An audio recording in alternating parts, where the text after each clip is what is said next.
The Law of One, Book 1, Part 21, Session 11, continued. Questioner: where are these three entities now? I am Ra. These entities are in the dimension known to you as fourth.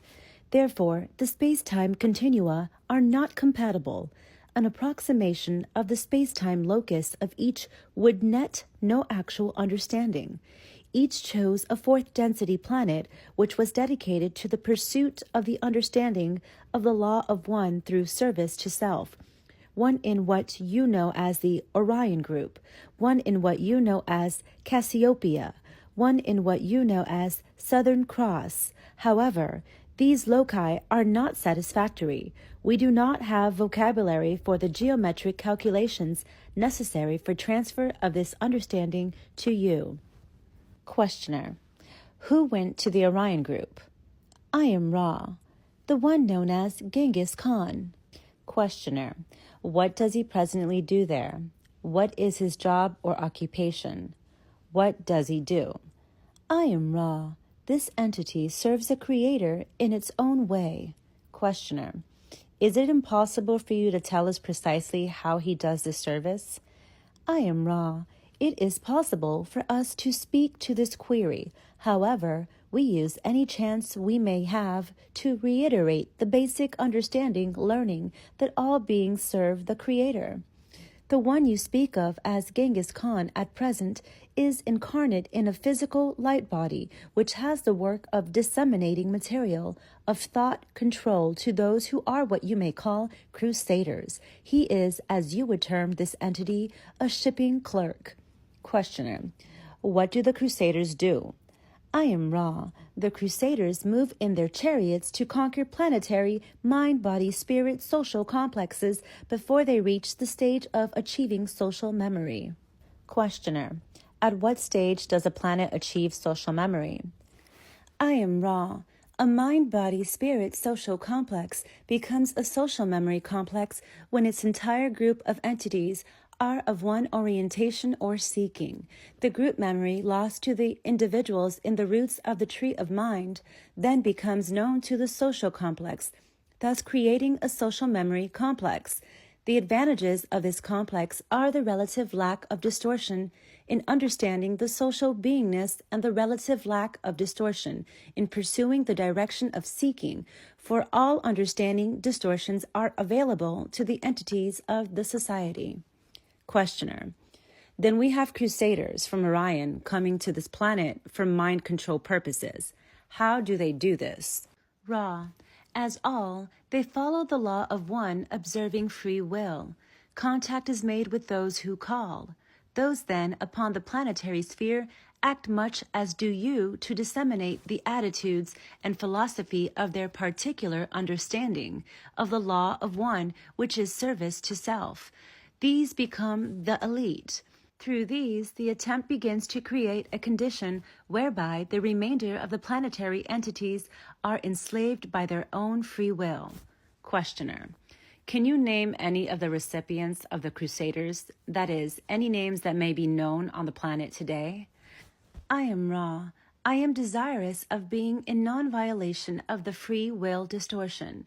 To name those involved in the future of your space-time is to infringe. Thus, we withhold this information. We request your contemplation of the fruits of the actions of those entities whom you may observe enjoying the distortion towards power. In this way, you may discern for yourself this information. We shall not interfere with the, shall we say, planetary game. It is not central to the harvest. Questioner: how do the crusaders pass on their concepts to the incarnate individuals on Earth? I am Ra. There are two main ways, just as there are two main ways of, shall we say, polarizing towards service to others.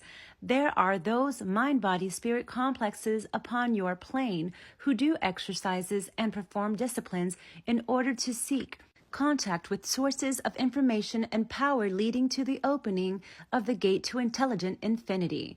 There are others whose vibratory complex is such that this gateway is opened and contact with total service to self with its primal distortion of manipulation of others is then afforded with little or no difficulty, no training, and no control. Questioner: what type of information is passed on from the Crusaders to these people? I am Ra. The Orion Group passes on information concerning the Law of One with the orientation of service to self. The information can become technical, just as some in the Confederation, in attempts to aid this planet in service to others, have provided what you would call technical information. The technology provided by this group is in the form of various means of control or manipulation of others to serve the self. Questioner: do you mean then that some scientists receive technical information, shall we say, telepathically, that comes out then as usable gadgetry? I am Ra. That is correct. However, very positively, as you would call this distortion-oriented so-called scientists have received information intended to unlock peaceful means of progress, which redounded unto the last echoes of potential destruction due to further reception of other scientists of a negative orientation distortion. Questioner: is this how we learned of nuclear energy? Was it mixed, both positive and negative orientation? I am Ra. This is correct. The entities responsible for the gathering of the scientists were of a mixed orientation. The scientists were overwhelmingly positive in their orientation. The scientists who followed their work were of mixed orientation, including one extremely negative entity, as you would term it. Questioner: is this extremely negative energy still incarnate on Earth? I am Ra. This is correct. Questioner: then I assume you can't name him, and would ask you where Nikola Tesla got his information. I am Ra. The one known as Nikola received information from Confederation sources desirous of aiding this extremely, shall we say, angelically positive entity in bettering the existence of its fellows' mind-body-spirit complexes. It is unfortunate, shall we say, that like many wanderers, the vibratory distortions of third density illusion cause this entity to become extremely distorted in its perceptions of its fellow mind-body-spirit complexes, so that its mission was hindered and in the result perverted from its purposes. Questioner: how was Tesla's work supposed to benefit man on Earth? And what were its purposes? I am Ra. The most desired purpose of the mind-body-spirit complex, Nikola, was the freeing of all planetary entities from darkness. Thus, it attempted to give the planet the infinite energy of the planetary sphere for use in lighting and power.